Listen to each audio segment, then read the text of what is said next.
அல்லாஹ்விடத்திலே கையேந்த வேண்டியவர்கள் தர்காவில் போய் அவுலியாவே நீங்கள் அதை தாங்க இதை தாங்க என்று இறைவனுக்கு இருக்கும் சக்தி அந்த அவுலியாக்களுக்கு கொடுக்குறாங்க. நமக்கெல்லாம் தெரியும், நம்ம எந்த மொழியில் கேட்டாலும் அல்லாஹ் கேட்பான், எவ்வளவு தூரத்தில் இருந்து கேட்டாலும் அல்லாஹ் கேட்பான். எத்தனை பேர்கள் ஒரே நேரத்தில் கேட்டாலும் அதை பிரித்து அல்லாஹுவால் அறிந்து கொள்ள முடியும். எந்த மொழியில் கேட்டாலும் அல்லாஹு தஆலாவால் கேட்க முடியும் என்றெல்லாம் அல்லாஹ் மீது நம்பிக்கை வைக்கிறோம். அதே நம்பிக்கையை அவுலியாக்களை கொண்டு போய் கொடுத்துட்றாங்க. அவர் பூமிக்கு உள்ளே அடக்கப்பட்டு பல வருட காலங்கள் ஆகிவிட்டது. மனிதனுக்கு என்றால் காற்று இருந்தால்தான் நம்முடைய பேச்சு அடுத்தவனிடத்தில் போய் கேட்கும். அது மண்ணுக்குள்ளே போய் அடைச்சாச்சு. அதுவும் பல வருடங்கள் மண்ணோடு மண்ணாக மக்கியும் போய்விட்டார். ஆனால் நாம் பேசுவதெல்லாம் அவருக்கு கேட்கிறது என்று நாம் நினைக்கிறோம். நாம் எந்த மொழியில் கேட்டாலும் அவருக்கு விளங்கும் என்று, ஆங்கிலத்தில் கேட்டாலும் தமிழில் கேட்டாலும் தெலுங்கில் கேட்டாலும் எந்த மொழியில் யார் கேட்டாலும் அவர் கேட்பார் என்று நம்பிக்கை வைக்கிறோம். ஒரே நேரத்தில் ஆயிரக்கணக்கான பேர் அங்கே ஒரே நேரத்தில் போய் நின்று கேட்டாலும் அவர் கேட்பார் எல்லாம் நம்பிக்கை வைக்கிறோம். இது சிறுக்கு இல்லையா? இறைவனுக்கு இருக்கிற சக்தியை எப்படி நாம் கொடுக்கிறோம் இல்லையா? இது போன்ற நம்பிக்கை நம்முடைய பிள்ளைகள் உள்ளத்தில் வரக்கும். அல்லாஹ் ஒருவனிடத்தில் மட்டும்தான் நம்ம கேட்கணும். இதுதான் சொல்லிக் கொடுக்கணும். இப்னு அப்பாஸ் ரலியல்லாஹு அவர்களுக்கு நபிகளார் அவர்கள் சொல்லிக் கொடுக்குறாங்க. இப்னு அப்பாஸ் ரொம்ப சின்ன வயதுடைய, ரசூல் ஸல்லல்லாஹு அலைஹி வஸல்லம் இறக்கின்ற பொழுது அவருக்கு வயது 10 தான். யா குலாம் வஅல்லிமுக கலிமாத், உனக்கு சில கலிமாக்களை சில வார்த்தைகளை உனக்கு நான் சொல்லித் தருகிறேன். அது நீ ஏதாவது உதவி தேடுவதாக இருந்தாலும் அல்லாஹ்விடத்திலேயே நீ கேள். எதை கேட்டாலும் அல்லாஹ்ட்ட கேள். நீ எந்த உதவி தேடுவதாக இருந்தாலும் அல்லாஹ்விடத்திலே நீ கேள். விளங்கிக் கொள், இந்த உலகத்தில் இருக்கக்கூடிய அத்தனை பேர்களும் சேர்ந்து உனக்கு ஒரு நன்மையை செய்ய வேண்டும் என்று நாடினால் அல்லாஹ்வுடைய விதியில் இருப்பதை தவிர வேறு யாராலும் உனக்கு நன்மை செய்துவிட முடியாது. அஸ்ஸலாமு அலைக்கும் வரஹ்மத்துல்லாஹி வபரகாத்துஹு. எல்லாம் அல்ல அல்லாஹுவின் நல்லடியார்களே, எல்லாம் அல்ல அல்லாஹுவின் பேரருளால் மாணவ மாணவிகளின் மார்க்க திறன்களை அறியும் ஒரு நிகழ்ச்சியில் நாம் கலந்து கொண்டு இருக்கிறோம். இந்நிகழ்ச்சியில் இஸ்லாமிய கல்வியின் அவசியமும் பெற்றோர்களின் பங்களிப்பும் என்ற தலைப்பு கொடுக்கப்பட்டுள்ளது. இஸ்லாமிய கல்வி இந்த சமுதாயத்திற்கு ஏன் அவசியம்? ஏன் இஸ்லாத்தினுடைய கல்வியை பற்றி, இஸ்லாத்தினுடைய கட்டளைகளை பற்றி, அறிவுரைகளை பற்றி ஏன் தெரிந்து கொள்ள வேண்டும்? இஸ்லாத்தை ஏற்றிருக்கக்கூடிய ஒவ்வொரு முஸ்லிமும் ஒரு முக்கியமான அடிப்படையை நாம் மனதில் ஆழமாக பதிய வைத்திருக்கிறோம். இந்த உலக வாழ்க்கை மிக குறைந்த நாட்கள் கொண்டவை. நாம் இறந்ததற்கு பிறகு, எல்லா மக்களையும் அல்லாஹு தஆலா ஒன்று கூட்டியதற்கு பிறகு, நல்லவர்களை நிரந்தரமான மரணமே இல்லாத ஒரு வாழ்க்கையை அல்லாஹு தஆலா கொடுக்க இருக்கிறார். நல்லவர்களாக இருப்பவர்கள் சொர்க்கத்தில் நிரந்தரமாக எந்த மௌத்தும் இல்லாமல், மரணமும் இல்லாமல் அவர்கள் அங்கே நல்ல முறையில் வாழ்வார்கள். தீயவர்கள் நரகத்தில் மிக கடுமையான முறையில் வேதனை செய்யப்பட்டவர்களாக அங்கேயே காலம் அதிலேயே இருப்பார்கள். இந்த ஆகிரத்தினுடைய வாழ்க்கையை நாம் ஒவ்வொரு முஸ்லிமும் நம்பி இருக்கிறோம். இந்த ஆகிரத்தினுடைய வாழ்க்கையை நம்பாதவர்கள் யாரும் முஸ்லிம்களாக இருக்கவே முடியாது. இந்த வாழ்க்கையுடன் முடிந்தது என்று மார்க்கம் சொல்லவில்லை. இந்த வாழ்க்கைக்கு பிறகு இன்னொரு ஒரு வாழ்க்கை இருக்கிறது, அது நிரந்தரமானது. இது கொஞ்ச காலங்கள், ஒரு 60-70 வருடங்கள், அதிகபட்சம் ஒரு 100 வருடங்கள் இந்த உலகத்தில் மனிதன் வாழுகிறான். ஆனால் அந்த வாழ்க்கை எந்த கால அளவே இல்லாமல், மரணமே இல்லாத ஒரு வாழ்க்கை என்று அல்லாஹ் திருக்குரானிலேயும் நபிகள் பெருமகனார் ஸல்லல்லாஹு அலைஹி வஸல்லம் அவர்களும் நமக்கு அழகுற சொல்லி இருக்கிறார். அப்போ வரக்கூடிய காலகட்டங்களில், மறுமை நாளையில் நாம் நிரந்தரமான சொர்க்கத்திற்கு செல்ல வேண்டும் என்றால் நாம் இஸ்லாத்தினுடைய கல்வியை, இஸ்லாத்தினுடைய அந்த அறிவுரைகளை, கட்டளைகளை நாம் தெரிந்து அதை நாம் செயல்படுத்த வேண்டும். அல்லாஹு தஆலா மறுமையில் யார் சொர்க்கத்திற்கு போவார், யார் நரகத்திற்கு போவார் என்பதை எல்லாம் அழகுற திருக்குரானில் நமக்கு சொல்லுகிறார். ஒரு கட்டத்தில் அல்லாஹு தஆலா மறுமை நாளையில் இந்த உலகத்தில் ஒழுங்காக நடக்காதவன் அல்லாஹ்விடத்தில் எப்படியெல்லாம் கதறுவான், அந்த காலகட்டத்தில் எப்படி நடப்பான் என்பதை திருக்குரான் நமக்கு சொல்லுகிறது. அநியாயக்காரன் தன்னுடைய கைகளை கடித்து கொண்டு, ஐயோ யா லைத்தனி இத்தஹத்து மஅர் ரசூலி சபீலா, நான் இந்த தூதரினுடைய வழியை நான் எடுத்திருக்க கூடாதா? யா வைலத்தா லைத்தனி லம் அத்தஹிது ஃபுலானன் கலீலா, இந்த மனிதனை நான் உற்ற தோழனாக எடுக்காமல் இருந்திருக்க கூடாதா? எனக்கு நல்வழியை வந்ததற்கு பிறகும் இவன் என்னை வழிகெடுத்து விட்டான் என்று அன்றைய நாளையில் நரகத்திற்கு போகும் அநியாயக்காரன் கதறுவான் என்று திருக்குர்ஆன் நமக்கு சொல்கிறார். மறுமை நாளில் யார் நரகத்திற்கு போக என்றால் இறை தூதரின் வழிகாட்டுதலை ஏற்காதவன். அடுத்து அல்லாஹ் தஆலா சொல்கிறான், நபி சொல்வாராம், இன்ன கௌமி இத்தஹது ஹாதல் குர்ஆன மஹ்ஜூரா. இறை தூதரும் அல்லாஹ்விடத்தில் சொல்வார்களாம், இறைவா உன்னுடைய இந்த குர்ஆனை தடைக்கல்லாக அவர்கள் ஆக்கி கொண்டார்கள். வழிகாட்டியா எடுக்கல். இந்த திருமறை குர்ஆனை வழிகாட்டும் புத்தகமாக எடுக்கல. ஆனா குர்ஆன்ல ஹுதல் லின்னாஸ், மனிதனுக்கு வழிகாட்டி என்று சொல்கிறான். வபையினாத்து மினல் ஹுதா, அந்த நேர்வழியை தெளிவாக சொல்லும் என்று சொல்கிறான். வல் ஃபுர்கான், சரியானது எது, தவறானது எது, சத்தியம் எது, அசத்தியம் எது என்று பிரித்து காட்டக்கூடியது என்றெல்லாம் அல்லாஹ் திருக்குர்ஆனில் சொல்லியிருக்கிறான். ஆனால் அதை அவர்கள் வழிகாட்டும் புத்தகமாக எடுக்கவில்லை, தடையாக எடுத்துக்கொண்டார்கள் என்று இறை தூதர்கள் மறுமை நாளில் சொல்வார்கள். அப்ப நரகத்திற்கு யார் போகிறார் என்று பார்த்தால், அல்லாஹ்வின் தூதர் காட்டிய வழிமுறையின் அடிப்படையில் நடக்காமல் முன்னோர்கள் மூதாதையர்கள் அவர் சொன்னார் இவர் சொன்னார் என்று எவர்கள் நடக்கிறார்களோ அவர்கள் நரகத்திற்கு போகிறார்கள். திருமறை குர்ஆனுடைய வழிகாட்டுதலை யார் ஏற்காமல் இருக்கிறாரோ அவரும் என்ன செய்கிறார், நரகத்திற்கு போவார் என்று திருக்குர்ஆன் நமக்கு அழகாக சொல்கிறார். திருக்குர்ஆன் இன்னொரு இடத்தில் அல்லாஹ் சொல்கிறார், உமையுல்லாஹ் ரசூலஹு ஃபகத் ஃபாஸ ஃபௌஸன் அலீமா. யார் அல்லாஹ்வுக்கும் அவருடைய தூதருக்கும் கட்டுப்பட்டு நடக்கிறாரோ ஒரு மகத்தான வெற்றியை அடைந்து விட்டார். வமை யாசில்லாஹ் வரசூலஹு வயதஅத்த ஹுதூதஹு யுத்கிலுஹு நாரா. யார் அல்லாஹ்வுக்கும் அவருடைய தூதருக்கும் மாறு செய்து அவருடைய வரம்புகளை மீறி நடக்கிறார்களோ அவர்களை அல்லாஹ் நரகத்திலே நுழைய செய்வான் என்று அல்லாஹ் சொல்கிறார். இந்த வசனங்கள் நமக்கு மிக தெளிவாக சொல்கிறது, இஸ்லாம் காட்டி தந்த அல்லாஹ்வும் தூதரும் சொன்ன அந்த வழிகாட்டுதலை தெரிந்த அறிந்து அதன்படி யார் நடக்கிறார்களோ அவர்கள் தான் மறுமை நாளில் சொர்க்கத்துக்கு செல்வார்கள். அல்லாஹ்வும் தூதரும் காட்டாத வழிமுறையை நீங்கள் பின்பற்றி நீங்கள் நடந்தீர்களே ஆனால் நீங்கள் சொர்க்கத்துக்கு செல்ல முடியாது. நீங்கள் செய்திருக்கக்கூடிய எல்லா அமல்களும் இல்லாமல் போய்விடும். அன்னை ஆயிஷா சித்திகா ரலியல்லாஹு அன்ஹா அவர்கள் நமக்கு நினைவூட்டுகிறார் நபிகளாரினுடைய பொன்மொழி ஒன்றை, மன் அமில அமலன் லைஸ அலைஹி அம்ருனா ஃபஹுவ ரத்துன். ஒரு அமலை செய்து அதிலே நம்முடைய அங்கீகாரம் இல்லை என்று சொன்னால் அது நிராகரிக்கப்படும் என்று நபிகளார் அவர்கள் சொல்லியிருக்கிறார். எந்த ஒரு அமலாக இருந்தாலும் அல்லாஹ்வும் தூதரும் காட்டி தந்த அடிப்படையில் இருக்க வேண்டும். அல்லாஹ் சொல்லாத அவன் தூதர் சொல்லாத ஒரு வழிகாட்டுதலை நீங்கள் பின்பற்றினீர்கள் என்றால் நிச்சயமாக அது அல்லாஹ்வால் ஏற்கப்படாது, நிராகரிக்கப்படும் என்றும் நபிகளார் நமக்கு சொல்லியிருக்கிறார். நீங்கள் சமீபத்திலே நோன்புடைய காலங்களில் நீங்கள் பல இபாதத்துகளை வணக்க வழிபாடுகளை நீங்கள் செய்திருப்பீர்கள். இந்த வணக்க வழிபாடுகள்லாம் இஸ்லாத்தினுடைய அடிப்படையில் அமைந்ததா என்பதை நாம் சிந்தித்து பார்க்கணும். நீங்க பார்த்தால் ஒவ்வொரு பள்ளியிலையும் ஒவ்வொரு விதமான முறையில் தொழுகை முறைகள் நடத்துகிறார்கள். ஒவ்வொரு பள்ளியிலையும் ஒவ்வொரு விதத்தில் ரக்காயத்துகள் நிறைவேற்றுகிறார்கள். 20 என்கிறார்கள், 8 என்கிறார்கள். இப்படி பல பள்ளி வாசல்கள் இருக்கிற அந்த பள்ளி வாசல்கள் எல்லாம் பார்க்கும் பொழுது மார்க்கம் காட்டித்தராத எண்ணிக்கையில் கூடுதல் குறைவாக செய்யப்படுவதை நாம் பார்க்கிறோம்.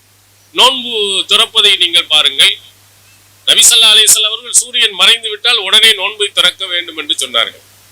ஆனா பேணுதல் என்ற பெயரிலே உங்களுக்கு 5 நிமிடங்கள் கழித்து தான் பாங்கு சொல்கிறார்கள். புகாரியில் இடம்பெறுகிறது, நோன்பு துறப்பதை விரைவுபடுத்தும் காலமெல்லாம் மக்கள் நன்மையில் இருக்கிறார்கள். நோன்பு லேட் பண்ணிடக்கூடாது, கரெக்டானவனும் உடனடியாக நீங்கள் திறக்க வேண்டும். தாமதப்படுத்தினால் உங்களுக்கு நன்மை இல்லை.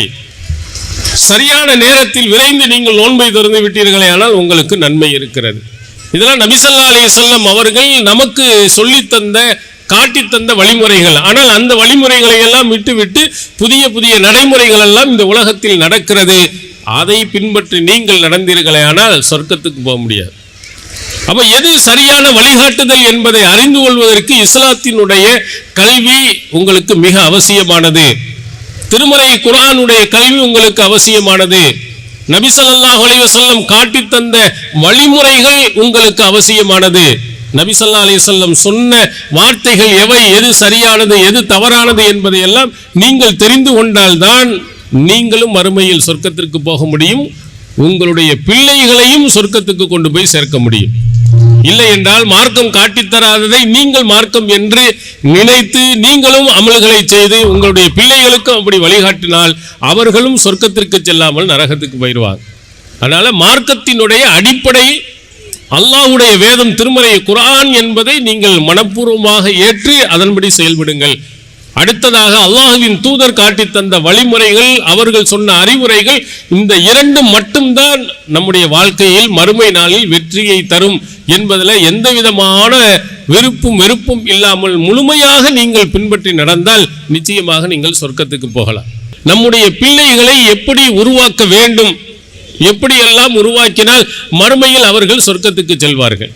இந்த உலகத்தில் நம்முடைய பிள்ளைகள் மேலே அவ்வளவு பாசமும் அன்பையும் நாம் காட்டுகிறோம். அவங்க கேட்டதெல்லாம் நாம் வாங்கி கொடுக்கிறோம்.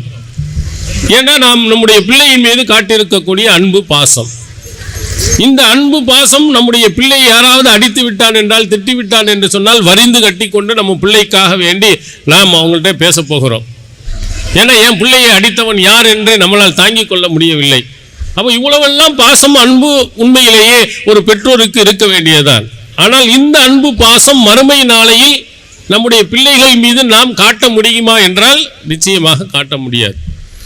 ஃபைதா நுஃபிக ஃபிஸ்ஸூர் ஃபலா அன்சாவ பைனஹும் வஹும் லா யதஸாஅலூன்.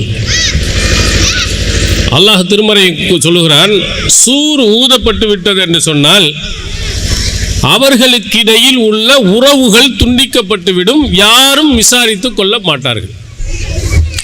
சூர் ஊதப்பட்டுட்டா தாய் தந்தை என்ற உறவு அங்கே இருக்காது, மகன் பிள்ளை என்ற உறவு இருக்காது, கணவன் மனைவி என்ற உறவு இருக்காது. இப்படி நம் உறவுகள் இந்த உலகத்தில் எவையெல்லாம் இருக்கிறதோ அவைகளை எல்லாம் அல்லாஹு தஆலா சூர் ஊதியவுடன் பிரித்திருவான். நமக்குள்ள எந்த விதமான உறவு நாம் பார்த்து அங்கே அவர் கஷ்டப்படுறானே, இவர் சிரமப்படுகிறானே என்று நாம் நினைக்க மாட்டோம். ஒவ்வொருத்தருக்கும் அவனுடைய நிலைமை என்ன ஆகுமோ என்று பயந்து கொண்டு இருப்பான் என்று திருக்குர்ஆன் நமக்கு சொல்லுகிறார். அப்போ நம்முடைய பிள்ளைகள் மீது அன்பு பாசத்தை நாம் வைக்கிறோம். ஆனால் அல்லாஹ் மறுமை நாளையில் என்ன சொல்கிறான் என்றால், அல்லாஹ் சூர் ஊதி விட்டோம்னா அவ்வளவுதான், அவங்களுடைய உறவுகள் என்ற அந்த இதை எல்லாம் கட் பண்ணிடுவான். அங்கே அந்த நமக்கு எண்ணமே இருக்காது. தாய் தந்தை பிள்ளைகள், அல்லாஹ் நம்ம என்ன செய்ய போகிறானோ என்ற நிலைதான் இருக்கும் என்று திருக்குர்ஆன் நமக்கு சொல்லுகிறது. அப்போது நம்ம மறுமை நாளையில நம்முடைய பிள்ளை நன்றாக இருக்க வேண்டும் என்று சொன்னால் நம்முடைய பிள்ளையை இந்த உலகத்திலே இஸ்லாம் காட்டிய வழிமுறையின் அடிப்படையிலேயே நாம் என்ன செய்ய வேண்டும், உருவாக்க வேண்டும். அதனால தான் அல்லாஹ் இந்த உலகத்தில் சொல்கிறான், கூ அன்ஃபுஸக்கும் வ அஹ்லீக்கும் நாரா. நம்பிக்கை கொண்டவர்களே, நீங்கள் உங்களையும் உங்களுடைய குடும்பத்தினரையும் நரக நெருப்பிலிருந்து பாதுகாத்துக் கொள்ளுங்கள். உங்களையும் பாதுகாத்துக்கிறீங்க, உங்கள் குடும்பத்தில் இருக்கக்கூடிய எல்லாரையும் நீங்கள் பாதுகாத்துக் கொள்ளுங்கள். அப்போ இந்த உலகத்திலேயே நாம் எப்படி நடக்க வேண்டும் என்றால், இஸ்லாத்தின் அடிப்படையில் நம்முடைய பிள்ளைகளை உருவாக்கிட்டு நல்ல பிள்ளைகளாக, சாலிகான பிள்ளைகளாக அப்படியே நாம் உருவாக்கி கொண்டே வருவோமானால் அந்த பிள்ளையும் மறுமை நாள வெற்றி அடைஞ்சிடும், நமக்கும் நன்மை கிடைக்கும். நம்ம இறந்ததற்கு பிறகு நமக்கு கிடைக்கும் நன்மைகளை பற்றி நபி ஸல்லல்லாஹு அலைஹி வஸல்லம் சொல்லும் பொழுது, வலதுன் சாலிஹுன் யதுஉ லஹு, அந்த இறந்தவருக்காக வேண்டி துவா செய்யக்கூடிய சாலிகான பிள்ளை அப்படின்னு சொன்னாங்க. எல்லா பிள்ளையுடைய துவாவையும் அல்லாஹ் தஆலா அங்கீகரிக்கிறது இல்லை.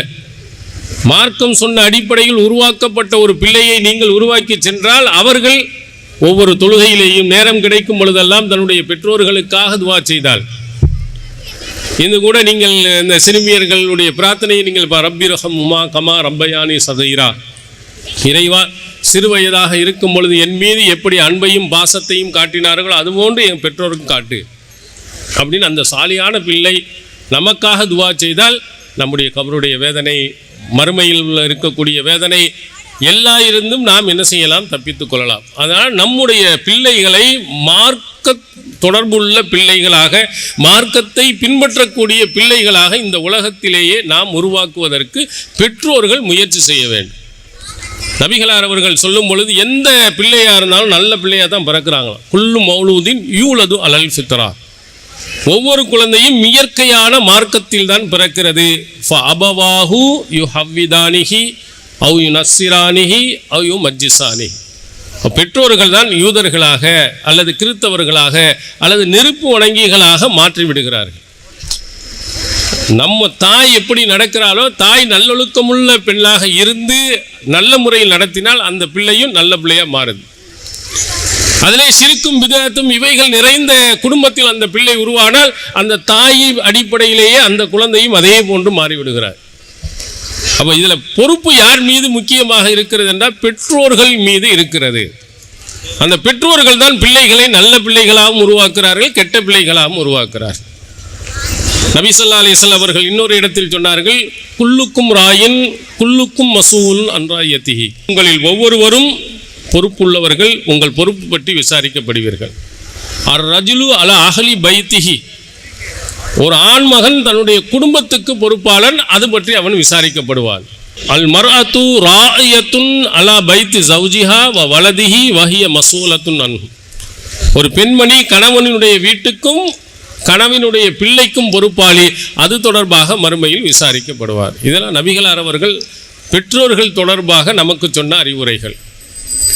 அப்போ பெற்றோர்களாக இருக்கக்கூடிய வீட்டிலே அதிகாரம் படைத்திருக்கக்கூடிய ஆண்மகன் இந்த குடும்பத்தை பூரா கவனிக்கணும். குழந்தைகளை நல்ல முறையில் உருவாக்கக்கூடிய முக்கியமான பொறுப்பு தாய்க்கு இருக்கிறது. ஏன் ரசூல் ஸல்லல்லாஹு அலைஹி வஸல்லம் தாயை சொன்னார்கள் என்றால், ஒரு குழந்தை அதிகமாக தாயிடத்தில் தான் இருக்கிறார். அதனால்தான் எந்த மொழியை பேசுகிறதுனாலும் என்ன சொல்லுவாங்க, தாய்மொழி என்னன்னு தான் கேட்பாங்க, தந்தை மொழி என்னன்னு கேட்கறது இல்லை. ஏன்னா தாய் தான் எல்லாத்தையும் சொல்லி கொடுக்குறா.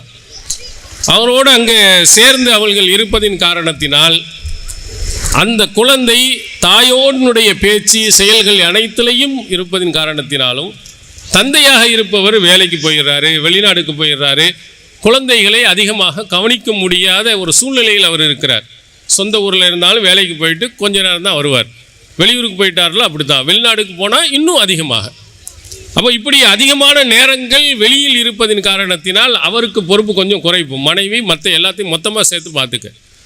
ஆனால் தாய் இருக்கிறாளே, அவள் தான் குழந்தைகளை ரொம்ப ரொம்ப முக்கியமாக கவனித்து பேணி பாதுகாத்து நல்ல பிள்ளையாக உருவாக்குவதும் அந்த தாயினுடைய கடமை என்பதை நபி ஸல்லல்லாஹு அலைஹி வஸல்லம் சொன்னாங்க. அதில் தவறிழைத்தால் மறுமையில் தாயை கூப்பிட்டு அல்லாஹ் தஆலா கையை இந்த பிள்ளைக்கு ஒழுங்காக இன்னும் சொல்லிக் கொடுக்கலன்னு அல்லாஹ் கேட்பான். அதனால் தாய்க்கு ரொம்ப ரொம்ப முக்கியமான கடமை இருக்கிறது என்பதை நீங்கள் உணர்ந்து கொள்ளுங்கள். தமிழில் கூட பழமொழி சொல்வார்கள், நூலை போன்று சேலை, தாயை போன்று பிள்ளை என்று சொல்வார்கள். தாய் எப்படி இருக்கிறோ அது மாதிரி தான் அந்த பிள்ளை உருவாகும். அப்போ உள்ள நாடகத்தை பார்க்கக்கூடிய பிள்ளையாகவே இருந்தால், ஒரு மனைவி அம்மா இருந்தாங்கன்னா பிள்ளையும் அப்படியே நாடகத்தை பார்க்குற மாதிரியே இருப்பாள். தினமும் காலையில் எழுந்து குர்ஆன் ஓதக்கூடியவராக தொழுகக்கூடியவளாக ஒரு பெண்மணி இருந்தால், அந்த பிள்ளையும் அந்த தாயோடு சேர்ந்து தொழுகையாளியாக குர்ஆன் ஓதுவராக துவாக்களை ஓதுவ குழந்தையாக அவர்கள் உருவாகுவார். அதனால் ஒவ்வொருவரும் பெற்றோர்களுக்கு ரொம்ப ரொம்ப முக்கியமான கடமை இருக்கிறது. உங்களுடைய பிள்ளைகளை நல்லொழுக்கமுள்ள பிள்ளைகளாக உருவாக்க வேண்டும். அதற்கு நீங்கள் அதிகம் முயற்சி செய்ய வேண்டும். உங்கள் மீது அது கடமை. அதில் ஃபஸ்ட்டு என்ன சொல்லி கொடுக்கணும் நம்முடைய பிள்ளைகளுக்கு, கொள்கை, அகீதா, சரியான கொள்கை எது என்பதை நம்முடைய பிள்ளைகள்கிட்ட முதல்ல கற்றுக் கொடுக்கணும். நம்மெல்லாம் ஈமான் உள்ளவர்களாக நம்முடைய பெற்றோர்கள் இருப்பதின் காரணத்தினால் நம்ம வந்துட்டோம். அந்த ஈமானை கெடுக்கக்கூடிய வைரஸுகள் இவைகள் நம்முடைய பெற்றோர் பிள்ளைகளுடைய உள்ளங்களிலே உள்ளே போயிடக்கூடாது. திருக்குரான் அழகாக சொல்கிறது பாருங்க, அல்லதீன ஆமனு லம் யல்பிசு ஈமானஹும் பி லுல்மின் உலாயிக லஹுமுல் அம்ன் வஹும் முஹ்ததூன். அல்லாஹ்வை நம்பிக்கை கொண்டு அந்த நம்பிக்கையில் அநீதத்தை கலக்காமல் யார் இருக்கிறார்களோ அவர்களுக்கே பாதுகாப்பு, அவர்களே நேர்வழி பெற்றவர்கள் என்று திருக்குரான் சொல்கிறது. ஈமானோட அநியாயம் போய் கலந்து விடக்கூடாது. அந்த வைரஸ் உள்ளே போனிச்சுன்னா ஈமானை அரித்துவிடும், ஈமானை இல்லாமல் ஆக்கிவிடும். அந்த அநியாயத்தை சேர்க்காமல் யார் நடக்கிறார்களோ அவர்கள் பாதுகாப்பு பெற்றவர்களாக மறுமையில் இருப்பார்கள், நேர்வழி பெற்றவர்களாக இருப்பார்கள் என்று திருக்குரான் நமக்கு சொல்கிறது. என்ன அநியாயம்? நம்ம எத்தனையோ பேருக்கு அடிச்சிடறோம், திட்டிடுறோம், போயிடுறோம். இந்த மாதிரி சின்ன சின்ன அநியாயங்கள் எல்லாம் நாம் இருக்குது. நபித்தோழர்கள் இந்த வசனம் இறங்கியதற்கு பிறகு நபிகளாரிடத்தில் கேட்கிறார்கள், ஐயுனா யல்லிம், அல்லாஹ்வின் தூதர் அவர்களே, எங்கள் யார் தான் அநியாயம் செய்யாமல் இருக்கிறார்கள்? சின்ன சின்ன வரத்தானே செய்யும். அப்போ எங்களுக்கு பாதுகாப்பு இல்லையா, மறுமையில் எங்களுக்கு வெற்றி இல்லையா என்று கேட்ட பொழுதுதான் அல்லாஹ் தஆலா ஒரு வசனத்தை இறக்குகிறாய், இன்ன ஷிர்கல் லுல்முன் அலீம். ஷிர்க்கு தான் அநியாயத்திலேயே மிகப்பெரிய அநியாயம். அப்போ இதனுடைய இந்த வசனத்தின் பொருள் என்ன? ஈமானுடன் ஷிர்க்கு கலக்காமல் யார் இருக்கிறார்களோ அவர்களுக்கு பாதுகாப்பு இருக்கிறது. அல்லாஹ் ஒருவனை மட்டும் லா இலாஹ இல்லல்லாஹ் என்று நாம் சொல்லி இஸ்லாத்திற்கு வந்ததற்கு பிறகு ஷிர்க்கு உள்ளே நுழைந்து விட்டால், நம்முடைய பிள்ளைகளுடைய உள்ளத்தில் நுழைந்து விட்டால், செயல்களில் வெளிப்படுத்தி விட்டால் எல்லாமே அழிந்து போயிடும். திருக்குரான் அழகுற சொல்கிறது, வலவ் அஷ்ரகு லஹபித அன்ஹும் மா கானு யஅமலூன். அவர்கள் இணை வைத்து விட்டால் அவருடைய அமல்களெல்லாம் அழிந்து போயிடும். அல்லாவுக்கு இருக்கிற மாதிரி சக்தியை யாராவது ஒரு மனுஷனுக்கு கொடுத்தா, ஒரு மட்டைக்கு கொடுத்து விட்டா, ஒரு கட்டைக்கு கொடுத்து விட்டாலும் சரி, அவ்வளவுதான். உங்களுடைய அமல்கள் முன்னால் எவ்வளவு செய்திருக்கிறதோ எல்லாத்தையும் அதை அழிச்சிட்டு போயிடும். அல்லாஹ் ஒருவனை மட்டும் நம்பிக்கை கொண்டவர்களிடத்தில் இணை வைப்பு ஷிர்க் என்று எதுவும் வந்துடக்கூடாது. நம்முடைய பிள்ளைகளுக்கும் வந்துவிடக்கூடாது. அவங்களுடைய இரத்தத்திலே தௌஹீதை ஊட்டி வளர்க்க வேண்டும். ஓரிரை கொள்கையிலே உறுதியாக எக்காலத்திலேயும் நாங்கள் நீங்க மாட்டோம் என்பதை அழுத்தமாக கொடுக்க வேண்டும். இன்று பாருங்கள், நம்முடைய தமிழகம் முழுவதிலேயும் ஷிர்க் என்ற இணை வைப்பு நிறைந்து, அல்லாஹ் தஆலா சொல்லும்போது அதிகமானவர்கள் எப்படி இருக்கிறார்னா, அல்லாஹுடன் இணை வைத்தவர்களாகவே நம்பிக்கை கொள்கிறார்கள் என்றும் அல்லாஹ் திருக்குரானில் சொல்கிறார். பாருங்கள், அல்லாஹ்வை நம்பிக்கை கொண்ட எல்லா இடத்திலும் தர்கா வழிபாடு இருக்குதா இல்லையா? பாருங்கள், அல்லாஹ்விடத்திலே கையேந்த வேண்டியவர்கள் எங்கேயுமே தர்காவில் போய் அவுலியாவே நீங்கள் அதைத்தாங்க இதைத்தாங்க என்று கையேந்தி இறைவனுக்கு இருக்கும் சக்தியை அந்த அவுலியாக்களுக்கு கொடுக்குறாங்க. நமக்கெல்லாம் தெரியும், நம்ம எந்த மொழியில் கேட்டாலும் அல்லாஹ் கேட்பான். எவ்வளவு தூரத்தில் இருந்து கேட்டாலும் அல்லாஹ் கேட்பான். எத்தனை பேர்கள் ஒரே நேரத்தில் கேட்டாலும் அதை பிரித்து அல்லாஹுவால் அறிந்து கொள்ள முடியும். எந்த மொழியில் கேட்டாலும் அல்லாஹு தஆலால் கேட்க முடியும். எல்லாத்தையும் அத்தனை பேருக்கும் எவ்வளவு கொடுக்கவும் முடியும் என்றெல்லாம் அல்லாஹ் மீது நம்பிக்கை வைக்கிறோம். அதே நம்பிக்கையை யாருக்கு கொண்டு அவுலியாக்களை கொண்டு போய் கொடுத்துட்றாங்க. அவர் பூமிக்கு உள்ளே அடக்கப்பட்டு பல வருட காலங்கள் ஆகிவிட்டது. மனிதனுக்கு என்றால் காற்று இருந்தால்தான் நம்முடைய பேச்சு அடுத்தவனிடத்தில் போய் கேட்கும். காற்று இல்லை என்றால் போகவே முடியாது. அது மண்ணுக்குள்ளே போய் அடைச்சாச்சு. அதுவும் பல வருடங்கள் மண்ணோடு மண்ணாக மக்கியும் போய்விட்டார். ஆனால் நாம் பேசுவதெல்லாம் அவருக்கு கேட்கிறது என்று நாம் நினைக்கிறோம். அதே மாதிரி நாம் எந்த மொழியில் கேட்டாலும் அவருக்கு விளங்கும் என்று சேர்க்கிறோம். ஆங்கிலத்தில் கேட்டாலும், தமிழில் கேட்டாலும், தெலுங்கில் கேட்டாலும், எந்த மொழியில் யார் கேட்டாலும் அவர் கேட்பார் என்று நம்பிக்கை வைக்கிறோம். ஒரே நேரத்தில் எத்தனை பேர் கேட்டாலும் அவர் அத்தனை, நமக்கு 2 பேர் பேசினாலே நம்மளால் என்ன செய்ய முடியலை, கேட்க முடியலை. ஆனால் ஆயிரக்கணக்கான பேர் அங்கே ஒரே நேரத்தில் போய் நின்று கேட்டாலும் அவர் கேட்பார்லாம் நம்பிக்கை வைக்கிறோம். இது ஷிர்க் இல்லையா? இறைவனுக்கு இருக்கிற சக்தியை எப்படி நாம் கொடுக்கிறோம் இல்லையா? இதை நம்முடைய பிள்ளைகளுக்கு இது போன்ற நம்பிக்கை நம்முடைய பிள்ளைகள் உள்ளத்தில் வரக்கும். அல்லாஹ் ஒருவனிடத்தில் மட்டும்தான் நம்ம கேட்கணும். இதை தான் சொல்லிக் கொடுக்கணும். இப்னு அப்பாஸ் ரலியல்லாஹு அவர்களுக்கு நபிகளார் அவர்கள் சொல்லிக் கொடுக்குறாங்க. இப்னு அப்பாஸ் ரொம்ப சின்ன வயதுடையவர். ரசூல் ஸல்லல்லாஹு அலைஹி வஸல்லம் இறக்கின்ற பொழுதே அவருக்கு வயது 10 தான். திருமதி என்ற ஹதீஸ் நூலில் இடம்பெறுகிறது, அவர்கள் யா குலாம் வஅல்லிமுக கலிமாத், உனக்கு சில கலிமாக்களை, சில வார்த்தைகளை உனக்கு நான் சொல்லித் தருகிறேன் அப்படின்னு சொல்லிட்டு ரசூல் ஸல்லல்லாஹு அலைஹி வஸல்லம் யஹ்ஃபல்லா யஹ்ஃபலுக், அல்லாஹ்வுடைய கடமைகளையும் அவன் தடை செய்யப்பட்டவைகளையும் சரியாக பேணி நட. யஹ்ஃபல்லா, அல்லாஹு தஆலா உன்னை பாதுகாப்பான். அல்லாஹ் சொன்ன மாதிரி நீ நட, அவன் தடை செய்யப்பட்டதெல்லாம் விலகிக்க, அல்லாஹு தஆலா உன்னை காப்பாற்றுவான். அடுத்ததாக சொல்கிறார், வைதா சால்த ஃபஸ்அலில்லா, நீ எதையாவது கேட்பதாக இருந்தால் அல்லாஹ்விடத்தில் கேள். ஃபைதஸ்தன்த ஃபஸ்தஇன் பில்லாஹ், நீ ஏதாவது உதவி தேடுவதாக இருந்தாலும் அல்லாஹ்விடத்திலேயே நீ கேள். எதை கேட்டாலும் அல்லாஹ்ட்ட கேள். நீ எந்த உதவி தேடுவதாக இருந்தாலும் அல்லாஹ்விடத்திலே நீ கேள். விளங்கிக்கொள், இந்த உலகத்தில் இருக்கக்கூடிய அத்தனை பேர்களும் சேர்ந்து உனக்கு ஒரு நன்மையை செய்ய வேண்டும் என்று நாடினால் அல்லாஹ்வுடைய விதியில் இருப்பதை தவிர வேறு யாராலும் உனக்கு நன்மையை செய்துவிட முடியாது. உனக்கு எல்லாரும் சேர்ந்து உனக்கு எதையாவது துன்பத்தை தர நாடினாலும் அல்லாஹ் நாடியதை தவிர உனக்கு எதுவும் செய்துவிட முடியாது. நபிகளார் தன்னுடைய சிறியவனாக இருக்கக்கூடிய இப்னு அப்பாஸ் ரலியல்லாஹு அவர்களுக்கு சொல்லிக் கொடுத்த பாடம் அது. கையேந்துத என்ன இருந்தாலும் அல்லாஹ்ட்ட கேளு, பாதுகாப்பு அல்லாஹ்ட்ட கேள். யாரும் என்ன செய்து அல்லாஹ்வுடைய விதியை மீறி, அவனுடைய சக்தியை மீறி உனக்கு நல்லதையும் செய்து விட முடியாது, தீயதையும் செய்து விட முடியாது. அல்லாஹ்வுக்கு அனைத்து விதமான ஆற்றல்களும் இருக்கிறது என்ற அடிப்படையை அந்த சிறுவருக்கு நபி ஸல்லல்லாஹு அலைஹி வஸல்லம் சொல்லிக் கொடுத்தார். அப்போ நம்முடைய பிள்ளைகளையும் உருவாக்கின்ற பொழுது எப்படி சொல்லிக் கொடுக்க வேண்டும்? ஏகத்துவ கொள்கை, அல்லாஹ் ஒருவன்கிட்ட தான் கையேந்தணும், வேறு யாரிடத்திலையும் கையேந்தக்கூடாது. எந்த இதை பாதுகாப்பு தேடுவதாக இருந்தாலும் அல்லாஹ்விடத்தில் தான் நீ பாதுகாப்பு தேட வேண்டும், வேறு எங்கேயும் கையேந்தி விடக்கூடாது.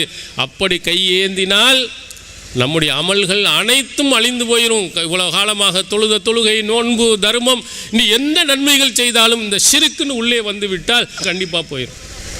நபி ஸல்லல்லாஹு அலைஹி வஸல்லம் அவர்கள் இது போன்ற விஷயங்களில் ரொம்ப கடுமையான எச்சரிக்கை செய்திருந்தாங்க. ஆரம்ப காலத்தில் இஸ்லாத்தை தழுவியவர்கள் திருமதி போன்ற நூலில் நீங்கள் பார்க்கலாம். ரசூலுல்லாஹி ஸல்லல்லாஹு அலைஹி வஸல்லம் அவர்களிடத்தில் வந்து சொல்கிறார்கள், இஜ்அல் லனா தாத்த அன்வாத்தின் கமாலஹும் தாத்த அன்வாத், தாத்து அன்வாத் என்ற மரத்தை போன்று எங்களுக்கும் ஒரு தாத்துல் அன்வாத் என்று சொல்லக்கூடிய மரத்தை எங்களுக்கு ஏற்படுத்துங்க. அது என்னென்னா, முஷ்ரிக்கீன்கள் என்ன செய்வார்கள்னா, வெளியூருக்கு செல்லும் அல்லது போர்க்களத்துக்கு செல்லும் போது தன்னுடைய வாளை பறக்கத்துக்காக ஒரு மரத்தில் தொங்க விட்டுட்டு போவாங்க. இந்த காலத்தில் புது கார் எடுத்தோம், 2 வீலர் எடுத்தோம்னா எலுமிச்சம்பழத்தை வச்சு அது மேலே மிதிக்க விட்றாங்கல்ல, அப்படி இருந்தால் எல்லா திஷ்டி எல்லாம் வராது, பாதுகாப்பாக ஓடுன்னு நினைக்கிற மாதிரி அன்றைய காலத்தில் மரத்தில் தொங்க விட்றாங்க. இவங்க இஸ்லாத்துக்கு வந்த பிறகு சொல்கிறாங்க, அவங்களுக்கு ஒரு மரம் இருக்குது, அந்த மரம் நமக்கு வேணாம், தௌஹீத்வாதிகளுக்குன்னு ஒரு மரத்தை விடுங்க, அதில் நம்மளும் இதே மாதிரி தொங்கட்டும்.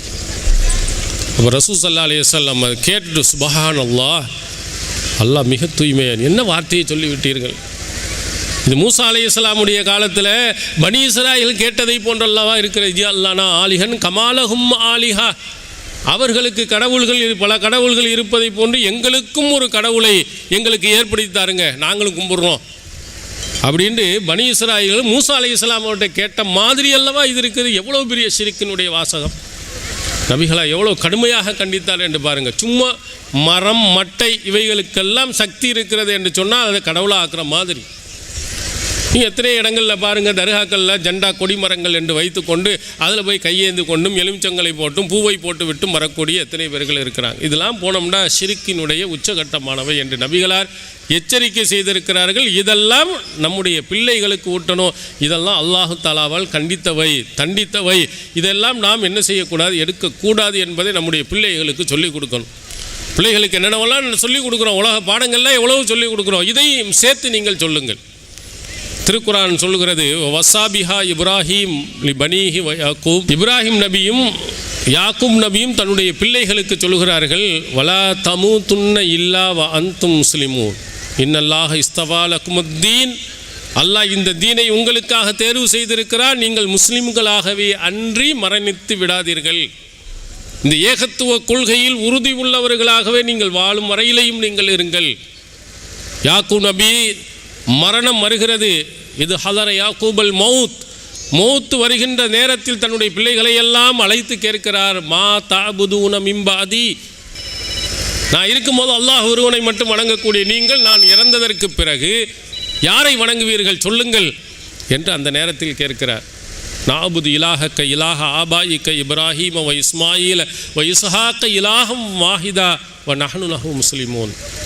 அவங்க பிள்ளைகள் எல்லாரும் தன்னுடைய தந்தை யாக்கூப் அலைஹிஸ்ஸலாம் அவரிடத்தில் சொல்லுகிறார்கள், உங்களுடைய தந்தை இப்ராஹீம், இஸ்மாயில், இஸ்ஹாக் இவர்களெல்லாம் வணங்கினார்களே அந்த ஒரே இறைவனைத்தான் நாங்கள் வணங்குவோம், நாங்கள் முஸ்லீம்களாகவே மரணிப்போம் என்று தன்னுடைய தந்தைக்கு உத்தரவாதம் கொடுக்கிறார்கள்.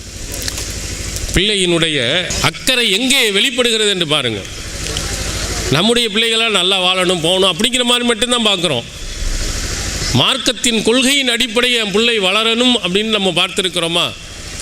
இறக்கக்கூடிய காலகட்டத்தில், கடைசி காலகட்டத்தில் என்னை டாக்டர்கிட்ட கூட்டிட்டு போகல, அதை போல இதை போலன்னு நம்ம சொல்கிறோமே, நம்முடைய பிள்ளை தௌஹீதின் அடிப்படையில் நடக்க வேண்டும் என்ற ஆசை நமக்கு வந்திருக்கிறது. அதை நாம் சொல்லிக் கொடுத்துருக்கிறோமா பிள்ளைகளுக்கு? அதுதான் ரொம்ப முக்கியமாக சொல்லணும். நபிமார்கள் அதுக்கு தான் ரொம்ப முக்கியத்துவம் கொடுத்துருக்குறாங்க. தன்னுடைய பிள்ளைகளுக்கு மற்ற எதையுமே அவர்கள் பெருசுபடுத்தலை. இப்ராஹிம் நபி சொல்லுகின்ற போது இந்த தீனின் அடிப்படையில் நீ நடக்கணும், இந்த தீன் மார்க்கம் காட்டி தந்த வழிமுறையின் அடிப்படையில் நீ இருக்கணும், அதன்படி தான் நீ இறக்க வேண்டும் என்பதைத்தான் இப்ராஹிம் நபி சொன்னார். யாக்கூப் நபியும் ஓரிரை கொள்கையைத்தான் என்னுடைய பிள்ளைகள் வாழ வேண்டும் என்பதையும் தான் வலியுறுத்தி சொன்னார். இதுதான் நமக்கு ஒன்று. ஏன்னா மற்றதெல்லாம் நிறைய இபாதத்துகள் இருக்குது, அதில் விட்டுட்டா கூட அல்லாஹ் மன்னித்திருவான். ஆனால் ஷிர்க்கு வந்து விட்டால் அல்லாஹ் மன்னிக்கவே மாட்டான். அல்லாஹ்வுடைய ஓரிரை கொள்கையில் இணை வைப்பை ஏதாவது நுழைத்து விட்டோம் என்றால் மறுமையில் மற்றதுக்கெல்லாம் அல்லாஹ் தண்டித்து கூட சொர்க்கத்தை கொடுத்துடலாம். ஆனால் ஷிர்க்கு வந்து விட்டால் மன்னிப்பு என்பதே இல்லை என்று திருக்குரான் நமக்கு சொல்கிறது. அதனால் நம்முடைய பிள்ளைகளை ஏகத்துவ கொள்கை உள்ள பிள்ளைகளாக நீங்கள் பாடம் நடத்துங்கள், திருக்குரான் சொன்னது. அதனால் லுக்மான் அலைஹிஸ்ஸலாம் அவர்களை பற்றி திருக்குரான் சொல்லும்போது தான் பிள்ளையை கூப்பிட்டு அழைக்கிற யா புனையலா துஷிரிக் பில்லா இன்ன ஷிர்க லல்முன் அலீம். அவர் சொல்கிறார், என்னுடைய அன்பிற்குரிய மகனே, அல்லாவுக்கு இணை வைத்து விடாதே, இணை வைத்தல் மாபெரும் அநியாயம் என்று சொல்கிறார். பிள்ளையை அழைத்து நம்ம என்ன செல்லமேன்னு எவ்வளவோ நம்ம கொஞ்சம் போகிறோம். நம்ம பிள்ளைகளுக்கு என்னென்னவெல்லாம் சொல்லிக் கொடுக்குறோம். இந்த தௌஹீதை நம்முடைய பிள்ளைகளுக்கு சொல்லிக் கொடுக்குறோமா? அல்லது தௌஹீத் சொல்லக்கூடிய ஒரு இடத்துக்காக நம்முடைய பிள்ளைகளை அனுப்பி அந்த ஏகத்துவ கொள்கையை பாடம் நடத்துகிறோமா என்பதை நீங்கள் சிந்தித்து பாருங்கள். நீங்கள் கொடுக்கக்கூடிய, நீங்கள் செய்யக்கூடியதிலேயே மிகப்பெரிய ஒன்றென்றால் ஏகத்துவ கொள்கையை நம்முடைய பிள்ளைகளுக்கு கொடுப்பது தான். மற்றதெல்லாம் உங்களுக்கு செல்வம், பொருளாதாரம், இவைகளெல்லாம் ரெண்டாம் பட்சம்தான். தௌஹீது இல்லை என்று சொன்னால் மறுமையில் அவன் ஒருபோதும் வெற்றி அடைய முடியாது. நிறைய செல்வத்தை கொட்டி கொட்டி கொடுத்து வளர்த்தீங்க, இந்த ஊர்லேயே பல பில்டிங்கை வாங்கினீங்க, பல வாகனங்களை வாங்கினீங்க, மறுமையில் அவன் வரும் பொழுது அந்த இதை கொடுத்து தப்பிச்சிட முடியுமா? மில்உல் அரளி தஹபல் லவிஃப்ததா பிஹி. இந்த பூமி அளவுக்கு தங்கத்தையே நஷ்டஈடாக கொடுத்தாலும் அல்லாஹ் ஏற்க மாட்டான் என்று குர்ஆனில் சொல்வான். பூமி அளவுக்கு தங்கம் 1 கிலோ 2 கிலோ அல்ல, இந்த பூமியினுடைய மொத்த எடை எவ்வளவோ அவ்வளோ ஒரு பேச்சுக்கு நீங்கள் தங்கத்தை சேமித்து வைத்தாலே, அல்லாஹ் நான் செஞ்ச அந்த ஷிர்க்குக்காக வேண்டி, நான் செஞ்ச பாவத்துக்காக நீ இதை எடுத்துகிட்டு என்னை காப்பாற்றினாலும் அல்லாஹ் ஏற்க மாட்டானா? இப்போ எதை நம்ம சொல்லிக் கொடுக்கணும்? இந்த உலகத்தில் தௌஹீதை நாம் அவ்வளவு அழுத்தமாக நம்முடைய பிள்ளைகளுக்கு சொல்லிக் கொடுக்கணும். ஒருபோதும் தௌஹீதிலிருந்து தடம் புரண்டு விடக்கூடாது.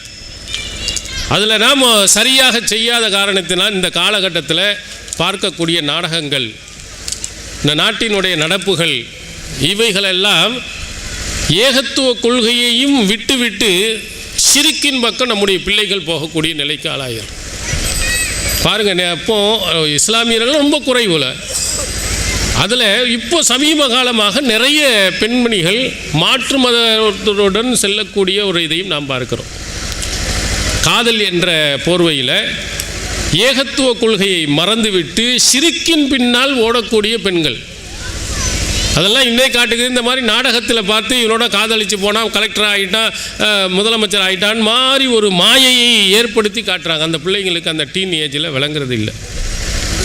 யாரெல்லாம் ரொம்ப அழகான மனைவியாக காட்டுறாங்களோ அவங்கெல்லாம் பார்த்தீங்கன்னா 4 விவாகரத்து பெற்ற பெண்மணியாக தான் இருப்பாங்க. கணவன் மனைவியோட நல்லாவோ வாழ்ந்திருக்க மாட்டாங்க. உண்மையின் நிஜம் அது. ஆனால் நாடகத்தில் ரொம்ப அற்புதமாக நடக்கிற மாதிரி காட்டி, இந்த மாதிரி காதலின் காரணத்தினால் மிகப்பெரிய வெற்றியை ஈழ்த்ததை போன்று காட்டி நம்முடைய பிள்ளைகளுடைய மனதில் விஷத்தை உள்ள நுழைக்கிறாங்க. அப்படி இருக்கக்கூடிய அடுத்தவர்களை பார்த்து அங்கே பேசி பழகி இப்படி போயிடுறாங்க. இதுக்கெல்லாம் என்ன காரணம் என்றால், நம்முடைய பெற்றோர்களாக இருப்பவர்கள் நம்முடைய பிள்ளைகளுக்கு ஏகத்துவத்தின் முக்கியத்துவத்தை சொல்லிக் கொடுக்காது. நபிகள் பெருமானார் அவர்கள் சொல்கிறார்கள், சலாசுன் மன்குன்ன ஃபீஹி வஜத ஹலாவத்தல் ஈமான். 3 விஷயம் இருந்ததுன்னா ஈமானின் சுவையை சுவைத்தவராவர். நல்ல டேஸ்ட்டாக சும்மா போய் சாப்பிட்றது இல்லை, அதில் இருக்கக்கூடிய சுவையெல்லாம் அறிந்து சாப்பிடக்கூடிய ஒருவன். 3 விஷயம் இருந்தால் ஈமானை கரெக்டாக புரிந்து கொண்டவன் என்று சொன்னாங்க. ஐயக்கூன் அல்லாஹ் வரசுலஹு அஹப்பைலேஹி மிம்மா சிவாஹுமா. அல்லாஹுவும் அவனுடைய தூதரும் மற்ற இருவர்களை விடவும் அன்பிற்குரியவராக ஆக வேண்டும். இந்த உலகத்தில் இருக்கக்கூடிய எல்லாரை விடவும் அல்லாஹ்வின் தூதர் தான் எனக்கு ஃபர்ஸ்ட், 2ஆவதாக மற்றவங்க. இது முதலாவது. ஐஹிப்பல் மரு லா யுஹிப்புஹு இல்லா லில்லாஹ்.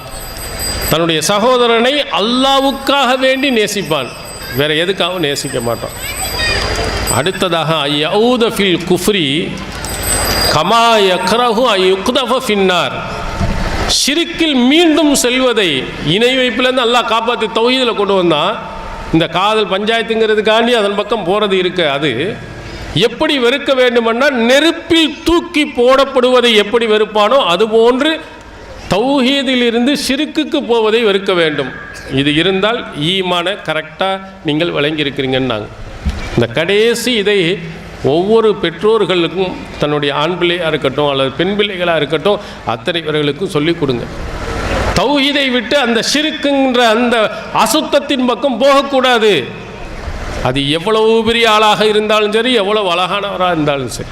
ஏகத்துவ கொள்கை இல்லை என்று சொன்னால் அது எவ்வளவு பெரிய ஆளாக இருந்தாலும் சரி, அவர்கள் பக்கம் கண்டிப்பாக செல்லக்கூடாது என்பதற்கு அல்லாஹ்வின் தூதர் அவர்கள் உருவாக்கிய ஒரு நபித்தோழி உம்மு சுலைம் ரலியல்லாஹு அன்ஹா அவர்கள். அவங்களுடைய கணவர் மாலிக் இறந்துட்டார். அப்புறம் அபூ தல்ஹா ரலியல்லாஹு அவர்கள் என்ன செய்கிறார்கள், பெண் கேட்டு வருகிறார். அபூ தல்ஹா சாதாரணமானவர் அல்ல, நல்ல செல்வந்தர், மக்களிடத்தில் நல்ல பெயர் எடுத்தவர். அவர் கேட்கின்ற பொழுது உம்மு சுலைம் ரலியல்லாஹு அன்ஹா அழகான ஒரு பதிலை சொல்கிறாங்க.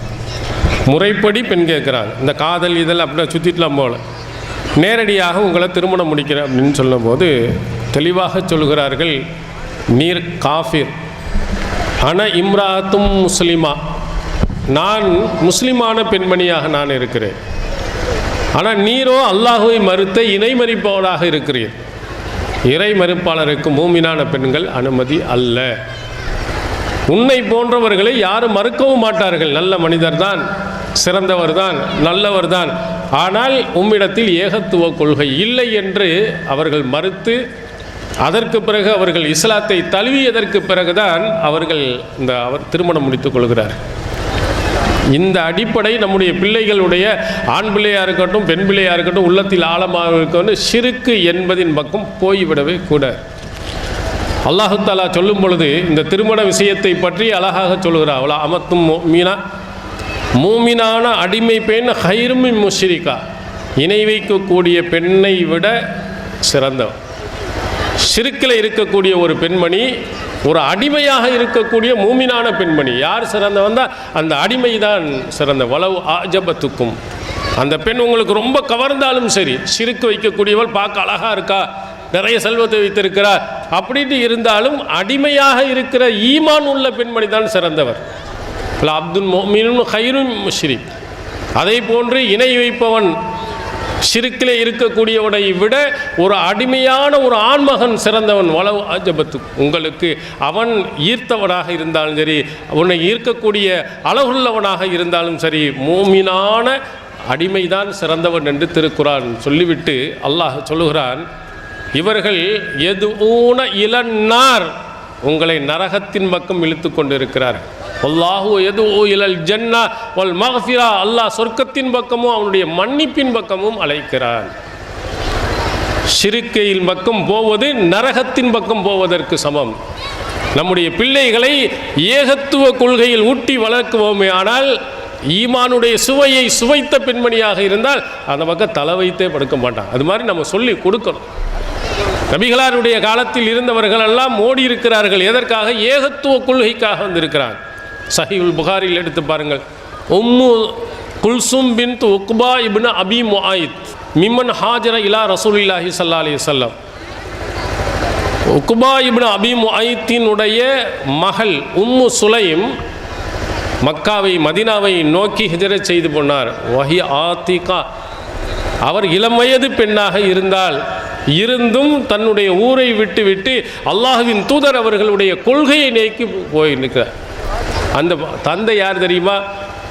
ரசூல் ஸல்லல்லாஹு அலைஹி வஸல்லம் அவர்களை காபத்துல்லாவில் தொழுது கொண்டு இருக்கின்ற பொழுது ஒட்டகத்தினுடைய கழிவுகளை போட்டு பார்த்து சிரித்தவர். ஒரு கொடூரமான ஒரு தலைவன், இணை வைப்பினுடைய தலைவன், அவர்களுக்கு பிறந்த ஒரு பெண்மணி மதீனாவை நோக்கி ஹிஜ்ரத் செய்து போகிறார். எதற்காக போகிறார் என்றால், நல்ல பணம் கிடைக்கும் என்பதற்காக போகவில்லை, தௌஹீதுக்காக, ஏகத்துவ கொள்கைக்காக போனார்கள் என்று நான் நபிமொழிகளில் பார்க்கிறோம். அது மாதிரி நம்முடைய பிள்ளைகள்கிட்ட ஏகத்துவ கொள்கை உள்ளே இருக்கணும். அந்த ஷிர்கின் பக்கம் போவதை நெருப்புல தூக்கி போட்டால் இப்படி துடிப்பார்களோ அது மாதிரி துடிக்கக்கூடிய நிலையில் நம்முடைய பிள்ளைகளை நாம் உருவாக்க வேண்டும். இந்த தௌஹீத் ஃபஸ்ட்டு நம்முடைய பிள்ளைகளுக்கு நீங்கள் சொல்லிக் கொடுங்க. அது ரொம்ப முக்கியமான ஒன்று. நம்முடைய பிள்ளைகள்கிட்ட ஆரம்பத்தில் இருந்து அந்த தௌஹீதை ஊட்டி வளர்த்து கொண்டே இருக்கணும். எக்காலத்திலையும் தர்காவின் பக்கமோ அல்லது இணை வைப்பவர்களின் பக்கமோ சென்றுவிடக்கூடாது. இப்ராஹிம் நபி எப்படி ஆசைப்பட்டாரோ, யாக்கூப் நபி அவர்கள் எப்படி ஆசைப்பட்டார்களோ, அதுபோன்று அவருடைய பிள்ளைகளை போன்று நம்முடைய பிள்ளைகளையும் ஏகத்துவ கொள்கையை சொல்லி நீங்கள் கொடுக்க வேண்டும். அது பெற்றோருடைய மிக முக்கியமான கடமைகளில் ஒன்று என்பதை நீங்கள் வழங்கு. அடுத்ததாக இபாதத்துகள், வணக்க வழிபாடுகள், அதனுடைய முக்கியத்துவத்தையும் நம்முடைய பிள்ளைகளுக்கு சொல்லணும். இன்ன ஸலாத்த தன்ஹா அனில் ஃபஹ்ஷாய் வல் முன்கர். கரெக்டாக நம்ம தொழுகை அருவருக்கத்தக்க மானக்கேடான விஷயத்தை விட்டெல்லாம் தடுக்கும் என்று அல்லாஹ் சொல்லுகிறார். லுக்மான் அலைஹிஸ்ஸலாம் தன்னுடைய பிள்ளைக்கு சொல்லும் பொழுது சொல்கிறார், யா புனையா அகிமிஸ் ஸலா, என்னுடைய அன்பிற்குரிய மகனே தொழுகையை நீ நிறைவேற்று. வஅமுர் அஹ்லக பிஸ்ஸலா, திருக்குரான் சொல்லும் உன்னுடைய குடும்பத்தினர்களை தொழுமாறு ஏவுவீராக என்னும் திருக்குரான் நமக்கு சொல்கிற நம்முடைய பிள்ளைகளுக்கு தொழுகையை கட்டாயம் சொல்லணும். அந்த தொழுகையில் எப்படி தொழ வேண்டும் என்பதையும் நீங்கள் கற்றுக் கொடுக்கணும். அல்லாஹு அக்பர் என்பதிலிருந்து சலாம் சொல்கின்ற வரையிலையும் என்னென்னவெல்லாம் மோத வேண்டும், எப்படிலாம் ருக்கு செய்யணும், எப்படிலாம் சஜிதா செய்யணும், எல்லாத்தையும் நீங்கள் தான் என்ன செய்ய வேண்டும், சொல்லிக் கொடுக்க வேண்டும். நீங்கள் பள்ளிக்கூடங்களில் மதரசாக்களில் பாருங்கள், ஜும்மா டயத்தில் பாருங்கள், பசங்க ஒரே சத்தம். ஜும்மா பயான் என்ன செய்ய முடியறதில்ல, சொல்ல முடியறதில்லை, பயான் பேச முடியறதில்லை. சிறு பிள்ளைகள் அப்படி தான் இருப்பாங்க. ஆனால் நம்ம தான் அதுக்கு சொல்லிக் கொடுக்கணும். ஜும்மாவுக்கு நீங்கள் சென்றால் இமாம் மெம்பரில் போகிறதுக்கு முன்னாடியே நம்ம போய் அமர்ந்துடணும். நம்ம பிள்ளைக்கு சொல்லிக் கொடுங்க, நபி மொழியில் உள்ளது. இரண்டாவதாக, அங்கே போன உடனே 2 ரக்காயத்துகள் தொழுதுவிட்டு அமரணும், அதையும் சொல்லிக் கொடுங்க உங்கள் பிள்ளைகளுக்கு. இமாம் பயான் பேச ஆரம்பித்து விட்டார் என்றால் பக்கத்தில் உள்ளவங்கள்ட்ட நம்ம பேசிடக்கூடாது. அப்படி நம்ம பேசினோமே ஆனால் நம்முடைய அமல்கள் எல்லாம் அழிந்து போயிடும், நமக்கு நன்மைகள்லாம் கிடைக்காமல் போயிடும். இதை உங்களுடைய பிள்ளைகள்கிட்ட சொல்லி அனுப்புங்க. பிள்ளை நீ அப்படி செஞ்சியான்னு பாருங்கள், பயானை கூர்ந்து கேட்டுக்கிட்டு இதையெல்லாம் சொல்லி கொடுத்து அனுப்பினா நம்முடைய பிள்ளைகள் கரெக்டாக வந்தோம், கரெக்டாக தொழுது விட்டு எல்லா பயான்களையும் கேட்டுவிட்டு அமைதியாக போயிட்டு வருவாங்க. ஆனால் பிள்ளைகளில் சிறுவர்களாக இருக்கக்கூடிய அத்தனை பேர்களுக்குமே ஒரே சத்தம், பேசுவது, அரட்டை அடிப்பது இதுதான் நடக்கிறது. என பெற்றோர்கள் நம்ம சொல்லிக் கொடுக்கல. அங்கே இருக்கக்கூடிய அத்தனை பேர்களும் சொல்லிக் கொடுக்க முடியாது. நம்முடைய பெற்றோர்கள் சொல்வதை போன்று அந்த பிள்ளைகள் கேட்பதும் இல்லை. அதனால் உங்களுடைய பிள்ளைகளுக்கு இபாதத்துகளில், வணக்க வழிபாடுகளில் நீங்கள் ரொம்ப முக்கியத்துவம் கொடுங்க. நம்ம இங்கே இருக்கக்கூடிய எத்தனை இளைஞர்கள் சிறுவர்கள் இருக்கிறாங்களோ அத்தனை பேரும் ஐவேளை தொழுகையில் பள்ளியில் டான்னு ஆஜராகும். காலையில் ஃபஜரில் இருந்து ஐவேளை தொழுகையும் ஜமாத்துடன் தொழுகக்கூடிய வாய்ப்புகளை உங்களுடைய பிள்ளைகளுக்கு ஏற்படுது. பாங்க சொல்லிட்டா அவனை அறியாமலே டான்னு என்ன செய்யணும், பள்ளியில் ஆஜராயிரும். இல்லைன்னா அம்மா அடிப்பாங்க, அப்பா திட்டுவார் அப்படின்னு பாங்க சொன்ன உடனே காசு கிட்ட கடன்னு பள்ளி எங்கே இருந்தாலும் என்னென்னு இறை இல்லத்தில் இருக்கணும். நபித்தோழர்கள்லாம் நீங்கள் பார்த்தீர்களானால் 24 மணி நேரம் பள்ளியில் தான் இருந்திருக்கிறாங்க. இப்னு உமர் ரலியல்லாஹு அவர்கள் சொல்கிறார்கள், என்னுடைய பைத்தி அல் மஸ்ஜித், என்னுடைய வீடு பள்ளியாசலாகத்தான் இருந்தது. அதனால் நிறைய நபிமொழிகளை அறிவித்தார் அவர். அபூ ஹுரைராவுக்கு அடுத்து அதிக ஹதீஸுகளை அறிவித்தவர் இப்னு உமர் ரலியல்லாஹு அவர்கள். அவர்களுடைய நிலை எங்கே தான் தங்கியிருந்தார்னா பள்ளியாசல் தான். எப்போ கல்யாணம் முடிக்கின்ற வரையிலேயும் நான் இறை இல்லத்தான் தங்கியிருந்தேன். கல்யாணம் முடித்ததற்கு பிறகுதான் வீட்டுக்கு போனாரே தவிர அதுவரையிலையும் பள்ளியாசலையே தங்கியிருந்தார்.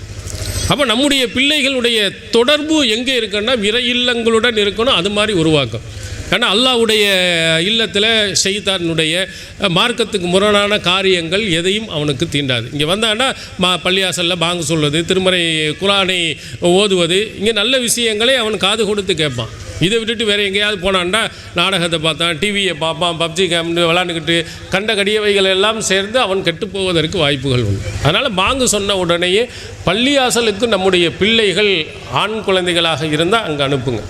பெண்புல பிள்ளைகளாக இருந்தால் அவர்களை வீட்டிலே தொழுவதுமாறு சொல்லுங்கள். குர்ஆன் ஓதுவதற்கு முக்கியத்துவம் கொடுத்து உருவாக்குங்கள். இதெல்லாம் இபாதத்துகளில் பெற்றோர்கள் செய்ய வேண்டிய கடமை. நீங்கள் பாருங்கள், நீங்கள் கரெக்டாக தொழுதிங்கன்னு சொன்னால் உங்கள் பிள்ளைகளும் பக்கத்தில், சின்ன பிள்ளையாக இருக்கட்டும், உங்களுடைய பிள்ளையாக இருக்கட்டும், பேத்தியாக இருக்கட்டும், பேரனாக இருக்கட்டும், நீங்கள் அல்லாஹ் அக்பர் தொழில்னா உங்கள் பிள்ளையும் அதே மாதிரி அங்கே பக்கத்தில் நின்று தொழா.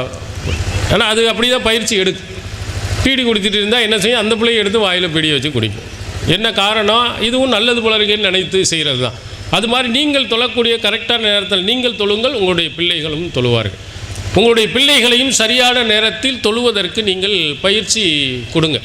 உங்கள் பிள்ளைகளையும் அதுபோன்று தொழுமாறு கட்டளை இடுங்க. நபி இஸ்மாயில் அலைஹிஸ்ஸலாம் அவர்களை பற்றி திருக்குர்ஆன் நமக்கு சொல்லுகிற, வதுக்குர் ஃபில் கிதாபி இஸ்மாயில் இன்னஹு கான சாதிக்கல் வாதி வகான ரசூலன் நபியா. இவர் இஸ்மாயில் அலைஹிஸ்ஸலாம் அவர்களை இந்த வேதத்தில் நீங்கள் நினைவு கூறுங்கள். அவர் உண்மையாளரான ஒரு இறை தூதராக அவர் இருந்தார். சாதிக்கல் வாதி, வாக்கு கொடுப்பதை கரெக்டாக நிறைவேற்றுபவராக இருந்தார். வகான யாமுரு அஹ்லஹு பிஸ்ஸலா, அவர் தன்னுடைய குடும்பத்தினர்களை தொழுமாறு ஏவுவராக அவர் இருந்தார் என்று திருக்குர்ஆன் புகழ்ந்து சொல்கிறது. அந்த நபியினுடைய சிறப்பு என்ன, தன்னுடைய குடும்பத்தினர்களெல்லாம் சரியாக தொழுமாறு ஏவுவார்.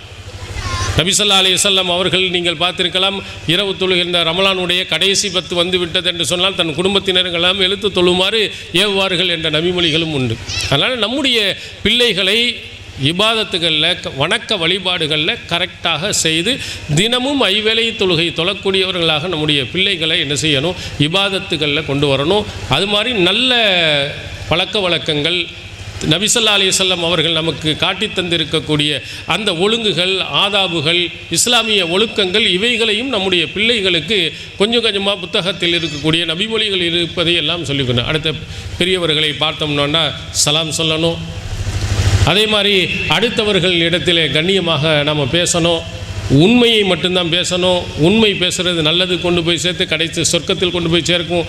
பொய் பேசிவிடக்கூடாது. பொய் கெட்ட விஷயத்துக்கு கொண்டு போய் சேர்க்கும். அது நரகத்தில் கொண்டு போய் சேர்த்து விடும். இதெல்லாம் நபிகளார் நமக்கு சொல்லித்தந்த அந்த அஹ்லாக் தொடர்பான நற்குணங்கள் தொடர்பான நிறைய விஷயங்கள் நபிமொழிகளில் குர்ஆனிலும் இருக்கிறது. இதையெல்லாம் நாம் படிப்பதோடு நம்முடைய பிள்ளைகளையும் அப்படி உருவாக்கணும் என்று சொன்னால், மறுமை நாளில் ஒரு சிலர்கள் குடும்பத்துடன் சொர்க்கத்துக்கு போவாங்க இருப்பாங்க. அதில் நாமும் இடம்பெற்றுடலாம். ஜன்னாத் அதுனின் எதுஹுலூனஹா வமன் சலஹ மின் ஆபாயிஹிம் வ அஸ்வாஜிஹிம் வ துர்ரியாத்திஹிம். இந்த அதுன் என்ற அந்த சொர்க்கத்தில் நுழைவார்கள். அவருடைய முன்னோர்கள், அவருடைய மனைவிமார்கள், அவருடைய சந்ததிகள் எல்லாரும் போவாங்க. அப்படிப்பட்ட ஒரு வாய்ப்பை அல்லாஹ் நமக்கு கொடுத்துருவான். நம்ம அம்மா, நம்முடைய பிள்ளை, நம்முடைய பேரன் பேத்தி, நம்முடைய குடும்பத்தினர் எல்லாரும் சொர்க்கத்துக்கு போகும் ஒரு அற்புதமான ஒரு வாய்ப்பு. எப்போ நம்ம பிள்ளைகள்லாம் சாலிகானவர்களாக இருந்தார், நம்ம முன்னோர்கள் சாலியாக இருந்தால் அவரும் வருவார். நம்முடைய சந்ததியினர் சாலியானாக இருந்தால் அவங்க வருவாங்க. மனைவிமார்கள் சாலியானாக இருந்தால் அவங்களும் வருவாங்க. எல்லாம் ஒன்று சேர்ந்து சொர்க்கத்துக்கு போகும் ஒரு அற்புதமான ஒரு வாய்ப்பு இருக்கிறது. அதனால் பெற்றோர்களாக இருக்கக்கூடியவர்கள் நம்முடைய பிள்ளைகளுக்கு கொள்கை தொடர்பானதும் இபாதத் தொடர்பானதும் அதே போன்று நல்ல குணங்கள் தொடர்பானதையும் நாம் கற்றுக் கொடுத்து அல்லது கற்றுக் கொடுக்கக்கூடிய இடங்களுக்கு அனுப்பியாவது அந்த குழந்தைகளுக்கு அது போன்ற கல்வியை நாம் கற்றுக் கொடுத்து மறுமை நாளில் வெற்றியடை எல்லாமல்ல அல்லாஹ் தஆலா அருள் புரிவானாக. வாஹிர் தாவனா அல்ஹம்துலில்லாஹி ரபில் ஆலமீன். அஸ்ஸலாமு அலைக்கும் வரஹ்மத்துல்லாஹி. இஸ்லாம் மற்றும் சமுதாய செய்திகளை அறிந்து கொள்ள தமிழ்நாடு தௌஹீத் ஜமாஅத் யூடியூப் பக்கத்தை உடனடியாக சப்ஸ்கிரைப் செய்து கொள்ளுங்கள். மேலும் பெல் பட்டனையும் கிளிக் செய்து கொள்ளுங்கள்.